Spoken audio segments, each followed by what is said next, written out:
reality Easter egg hunt. From the crowd we hear calling back to Spider-Man 2 when Tobey's identity is also revealed after stopping the train, and one of the civilians he saves says, "He's just a kid." Peter and MJ swing past a Rogers the Musical ad, the Broadway musical Clint Barton attends in the Hawkeye series. MJ, I'm so sorry, but I can't see anything. The Times Square billboard reveals the half Spider-Man face image that was used to reveal when Peter's spider sense was activated in the comics. The Roosevelt Island tram in the background behind Peter and MJ is the same tramway where Goblin forced Tobey to choose between the tram full of civilians and MJ in the finale of the 2002 Spider-Man. Don't do it, Goblin! We are who we choose to be. Now choose! Is Peter's use of web and manhole cover a moment of foreshadowing? Andrew Garfield's Spider-Man was last seen on screen in The Amazing Spider-Man 2, using a web and manhole cover to take down the Rhino. The deli that's behind Peter and MJ is the third Downlar's establishment to be featured in the trilogy. The first deli appeared in Homecoming, and the second appeared in a Far From Home deleted scene. Are you planning a trip? Europe, yeah. Oh, can I come? The DODC, the Department of Damage Control, first appeared in Marvel Comics and was also the same organization that took over for Adrian Toomes in Homecoming. Miss Jones-Watson? Jones, I don't go by Watson. Within the DODC interrogation, we find out that MJ, aka Michelle Jones's legal name, is actually Michelle Jones-Watson, a reference to MJ's original last name in the comics. Unexpected and welcome surprise for Marvel fans is the appearance of Matt Murdock, blind lawyer by day and the vigilante known as Daredevil by night.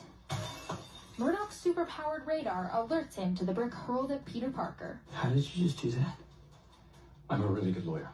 In the comics, Betty Brant was originally J. Jonah Jameson's secretary before later becoming a reporter for the Daily Bugle. License plate reference to the first Spider-Man comics in 1963. This car's license plate is a sweet homage to the birthday of one of Spider-Man's creators. Comics icon Stan Lee was born on December 28th. I guess one person can make a difference. The power of the sun in the palm of my hand. This dialogue is a reference to the Spider-Man 2 film. The power of the sun in the palm of my hand.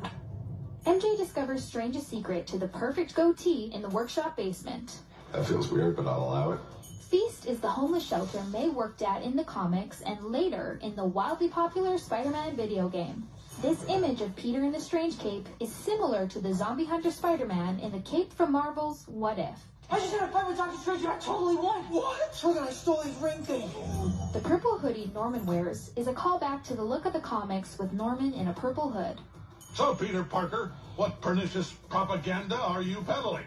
JJJ's overuse of alliteration is a callback to the comics, and Jonah's headlines overusing alliteration. The power is different.